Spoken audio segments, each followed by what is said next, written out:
On croit connaître Jean-Luc Reichmann parce qu'on le voit sourire à l'heure du déjeuner. Mais que sait-on vraiment de l'homme derrière la voix rassurante, derrière le regard vif, derrière cette présence familière qui accompagne la France depuis tant d'années? Et si, à 65 ans, Jean-Luc Reichmann n'avait pas seulement brisé le silence sur sa vie intime, mais sur toute une existence bâtie contre la moquerie, la douleur, le doute et les malentendus? À force de le voir comme un visage du Midi, une évidence du paysage audiovisuel français, on en oublierait presque que Jean-Luc Reichmann n'a jamais eu une trajectoire tranquille. Chez lui, rien n'a été simple, rien n'a été donné, rien n'a été linéaire. Derrière l'animateur populaire, derrière le comédien qui revendique aujourd'hui sa place avec fermeté, il y a un enfant blessé, un adolescent humilié, un homme fracassé par un accident de moto, un fils profondément marqué par la disparition de sa mère, un compagnon fidèle qui a construit une famille hors des cadres classiques, et un professionnel qui n'a cessé de se battre pour être regardé autrement que comme un simple amuseur public. Sa vie n'est pas seulement celle d'un succès télévisuel, c'est le récit d'une résistance intime. Jean-Luc Reichmann est né le 2 novembre 1960 à Fontainebleau. Pourtant, c'est Toulouse qui a façonné une grande partie de sa sensibilité, de son caractère et de son élan. Bien avant les projecteurs, bien avant TF1, bien avant les records d'audience et les rituels du déjeuner, il y a eu un jeune homme qui a cherché sa voie en dehors des trajectoires bien tracées. À 14 ans, il devient apprenti charcutier dans un laboratoire toulousain. Son père l'imagine davantage dans le commerce, ce qui le pousse vers Subdeco Toulouse, mais Jean-Luc ne termine pas ce chemin-là. Il préfère l'instinct à la ligne droite, le mouvement à la conformité, les petits boulots aux certitudes prématurées. Guide accompagnateur, moniteur de voile, amuseur, travailleur de l'ombre. Il apprend déjà ce qu'aucune école ne peut enseigner. Le contact humain, le rythme, l'attention aux autres, la nécessité de tenir debout, même lorsque rien n'annonce encore la lumière. Mais avant même l'apprentissage du métier, il y a eu l'apprentissage de la blessure.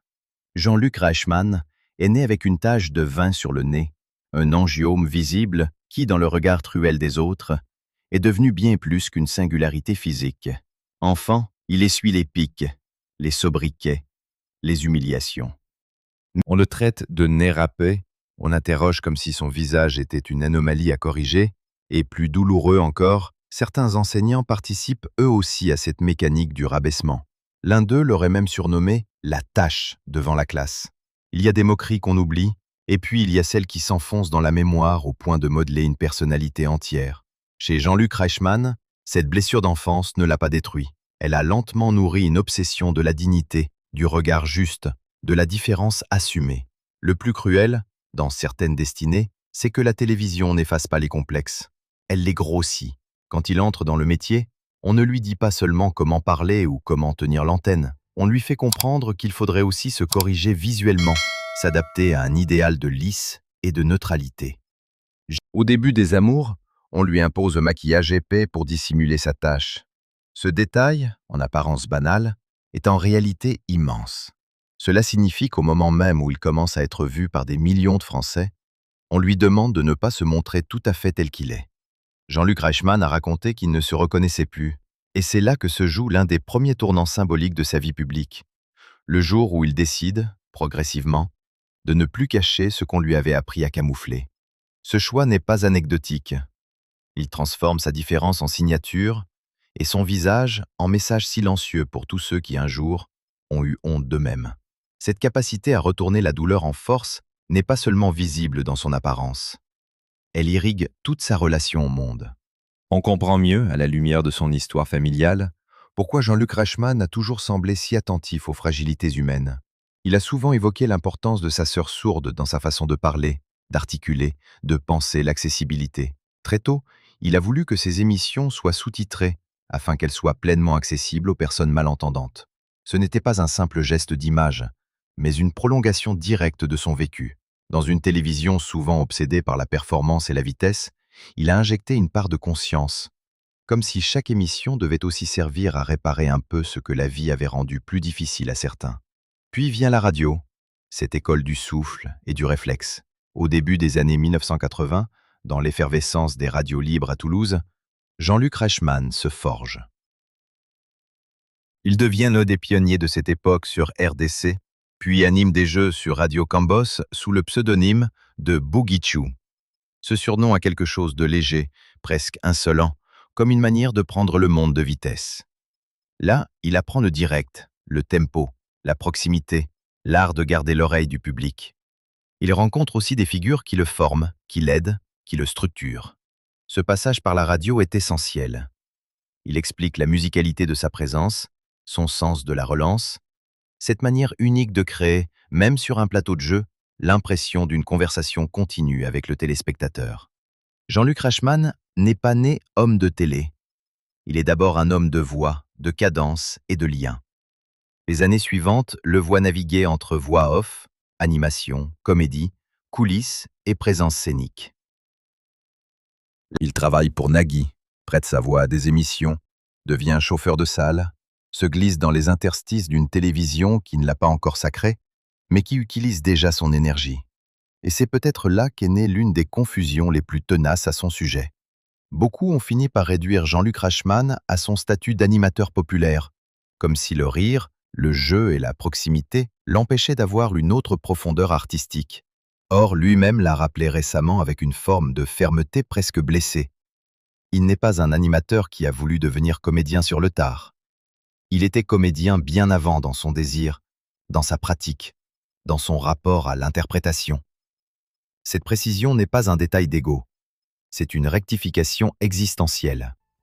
Elle dit son besoin d'être reconnu dans sa totalité. Le grand basculement public arrive en 1995 avec Les Amours sur France 2. Le succès est là, massif, populaire, presque organique. Jean-Luc Reichmann trouve immédiatement son territoire, le quotidien, le lien direct, la malice, le rythme, la chaleur. Il a l'air de jouer avec le public, mais il travaille en réalité une matière beaucoup plus subtile, la reconnaissance. Il donne à chaque candidat le sentiment d'exister, de compter, d'être vu. Voilà sans doute pourquoi tant de Français se sont attachés à lui. Ce n'est pas seulement parce qu'il fait sourire, c'est parce qu'il donne l'impression, rare à la télévision, de ne pas mépriser les gens ordinaires. Les Amours l'installent. Attention à la marche, qu'il contribue à lancer sur TF1 à partir de 2001, après avoir quitté France 2, le transforme en pilier. Puis, les 12 coups de midi, à partir du 28 juin 2010, le consacre définitivement comme l'une des figures centrales du midi télévisuel français.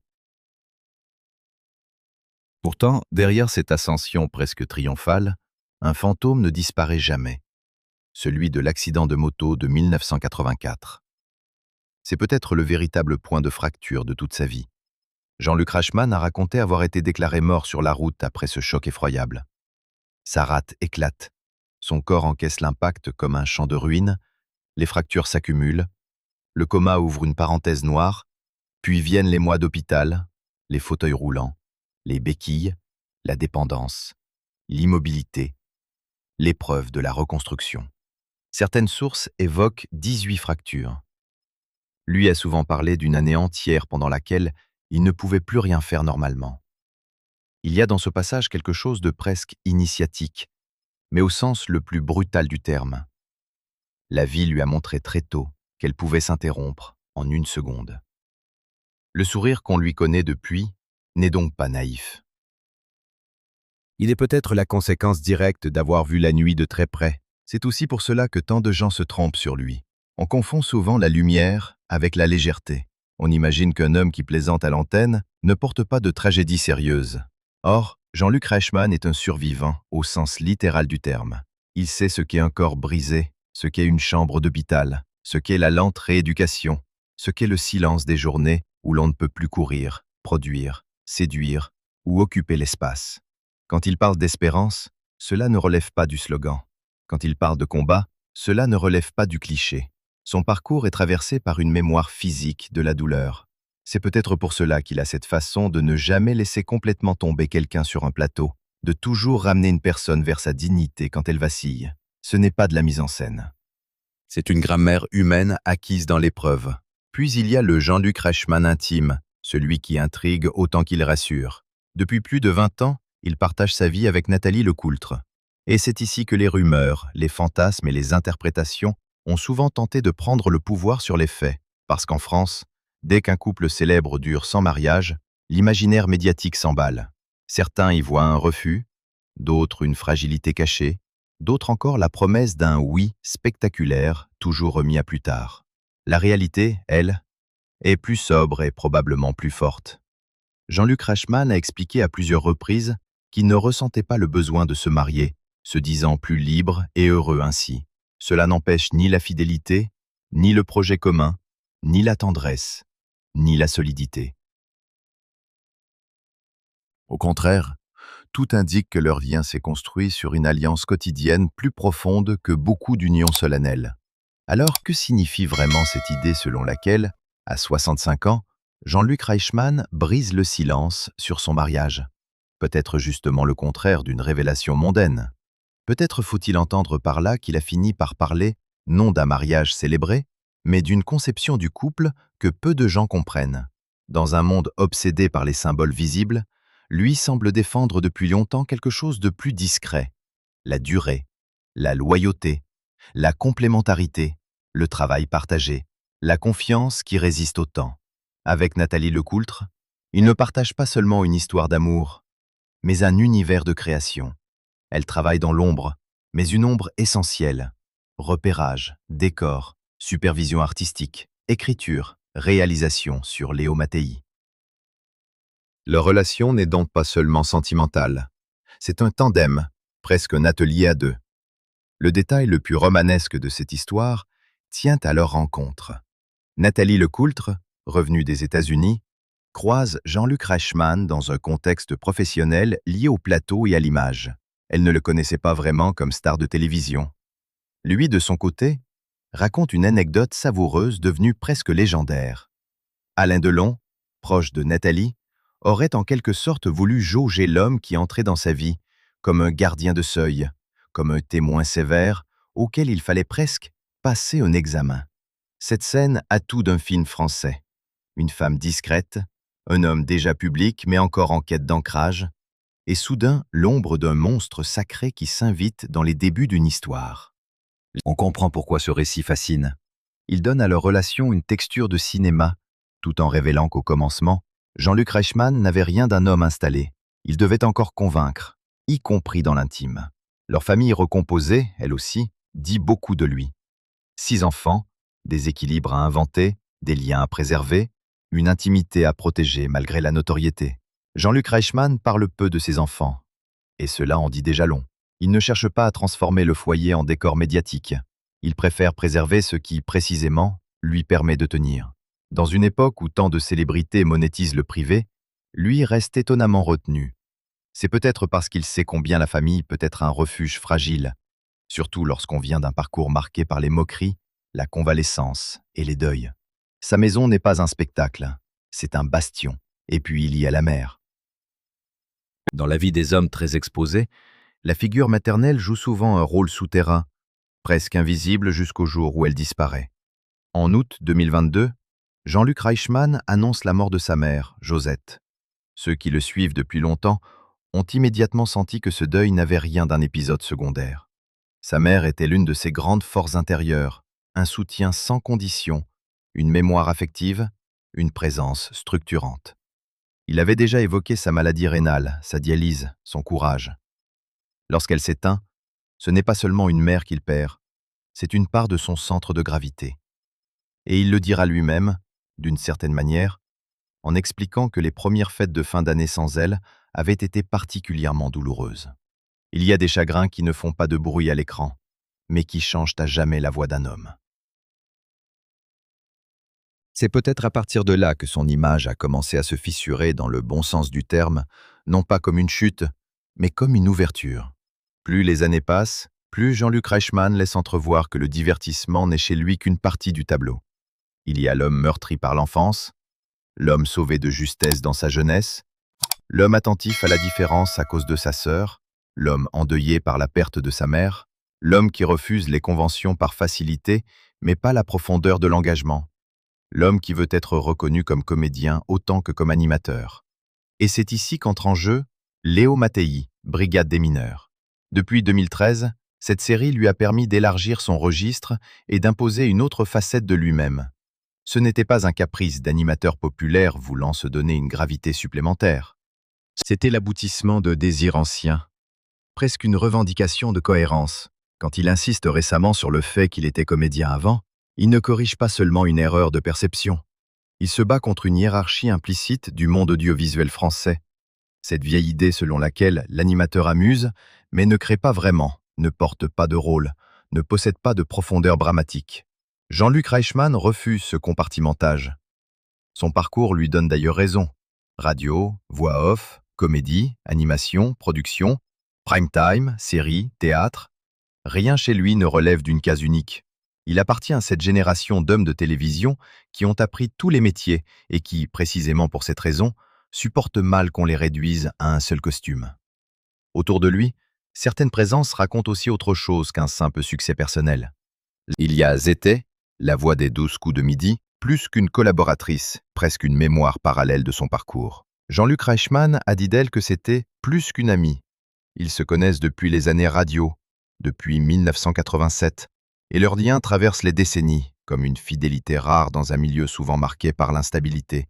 Une telle longévité professionnelle et affective n'arrive pas par hasard. Elle suggère que derrière la mécanique très huilée de ces émissions, il y a un homme de fidélité, un homme qui n'oublie pas ses compagnons de route.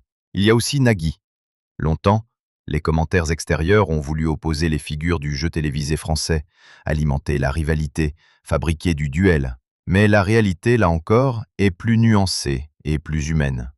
Leur histoire commune remonte au début, aux coulisses, au moment où Jean-Luc Reichmann n'était pas encore la star solitaire du Midi, mais une énergie parmi d'autres, une voix, une présence, un professionnel en train de se construire.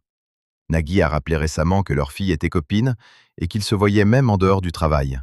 Cette précision, simple en apparence, démolit des années de fantasmes télévisuels. Elle rappelle surtout qu'avant d'être des marques d'audience, ces hommes ont partagé des routes, des apprentissages, des fidélités. Et puis il existe chez Jean-Luc Reichmann un détail presque secret qui contraste avec son image de machine médiatique, sa passion pour les oiseaux. Depuis l'enfance, il aime les volatiles, une passion héritée de ses grands-parents paternels. Il en a gardé plusieurs chez lui et en prend grand soin. Et ce trait surprend parce qu'il révèle un Jean-Luc Reichmann contemplatif, patient, presque silencieux. Aimer les oiseaux, ce n'est pas seulement aimer un décor sonore ou une beauté domestique, c'est aimer l'attention, le vivant fragile, le mouvement imprévisible. Peut-être est-ce aussi une métaphore involontaire de son propre caractère, un homme qui a longtemps voulu s'échapper du regard blessant des autres, mais qui a fini par faire de sa différence un envol plutôt qu'une cage. Alors, que reste-t-il quand on retire les jingles, les sourires de plateau, les records d'audience, les rumeurs de mariage et les fantasmes du public? Il reste un homme qui a transformé ses cicatrices en style de présence. Il reste un enfant qu'on a humilié et qui a choisi plus tard de ne pas humilier à son tour. Il reste un blessé de la route qui a appris à faire de chaque journée un sursis fertile. Il reste un amoureux fidèle qui n'a pas eu besoin d'un cérémonial pour prouver la durée. Il reste un fils qui a porté jusqu'au bout l'empreinte de sa mère. Il reste un professionnel qui refuse les étiquettes simples. Et surtout, il reste cette vérité que beaucoup n'avaient peut-être jamais voulu voir. Jean-Luc Reichmann n'est pas seulement un visage populaire, il est un survivant élégant. Dans les récits faciles, on aurait aimé une révélation fracassante, une confession spectaculaire, un grand renversement romantique sur un mariage soudain ou une décision mondaine capable d'enflammer les couvertures. Mais la vraie surprise, Jean-Luc Reichmann est peut-être ailleurs. Elle est dans cette manière de montrer qu'une vie peut être puissante sans être tapageuse, qu'un couple peut être solide sans passer par les formes attendues, qu'une star peut porter une vieille douleur sans la transformer en commerce, qu'un homme de télévision peut aussi être un homme d'endurance, de mémoire et de profondeur. À 65 ans, ce qu'il brise vraiment, ce n'est peut-être pas le silence d'un secret unique, c'est le malentendu entier qui a longtemps entouré sa personne. Car au fond, Jean-Luc Reichmann a toujours été plus qu'un animateur du Midi. Il est la preuve que la popularité n'exclut pas la densité, que la bienveillance peut être une conquête et non une naïveté, et que les visages familiers cachent parfois les biographies les plus âpres. Ce que la France découvre ou redécouvre chez lui, ce n'est pas simplement une décision intime, ni une confidence de plus dans la machine people. C'est une cohérence. Celle d'un homme qui a tout traversé sans renoncer à la douceur, qui a été blessé sans devenir dur, qui a été exposé sans se laisser totalement dévorer, et qui continue, envers et contre tout, à défendre sa vérité avec ce mélange très rare de pudeur et de franchise. Et c'est peut-être pour cela que Jean-Luc Reichmann demeure, année après année, l'un des visages les plus aimés du public français, parce qu'au milieu du bruit, il incarne quelque chose de plus ancien et de plus rassurant, la ténacité sans arrogance, le succès sans mépris, la douleur sans exhibition, et l'amour sans démonstration excessive. Une forme de fidélité à soi qui, dans un monde saturé de postures, finit par ressembler à du courage. Si cette histoire vous a touché, laissez un like, abonnez-vous et suivez la suite pour d'autres récits vrais, intenses et bouleversants sur les grandes figures qui ont marqué la France.